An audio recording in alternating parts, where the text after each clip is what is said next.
কথা শোনো, মাথার একটু ক্র্যাক আছে তো, ছেনি আর হাতুড়ি লিতে হবে।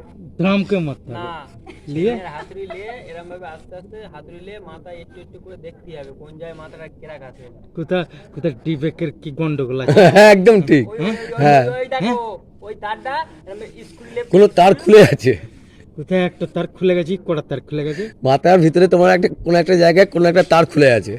খোলা আছে। হ্যাঁ, সেই তারটাকে যদি মানে কি ওই মাথাটা উল্টে যদি মানে ওই তারটা বার করে যদি জুড়ে দেওয়া যায়, এরম দেখে হ্যাঁ, তাহলে- হ্যাঁ তাহলে তুমি ভালো হয়ে যাবে, তোমাকে আর পুলিশ ধরে যেতে পারবে না। বলছে, আমি হাসপাতালে গেনু বলছিল, বলছে তোর মাথায় একটু তার খোলা আছে, আচ্ছা, ওটা জুড়ে দিলে তারটা তবে তুই বুদ্ধিটা খেলবে। এই তো তা তো তবে ভালোই বুদ্ধি বুদ্ধি আছে। রয়েছে তোমার, তোমার তো ভালোই বুদ্ধি আছে। তবে তুই মানুষের সাথে ভালো হিললে কথা বলতে পারবি, নাহলে ওই রামদারাই হতে হয় দেখবি। হ্যাঁ, ওই তুমি বাচ্চাদের মতো কথা বলা কেন, তুমি আমাদের মতো কথা বলো এরকম। হাসপাতালে গেহিনি বলছিল, বলছে নাহলে একটু নাহলে তো ওই রামদারাই থেকে যাবে।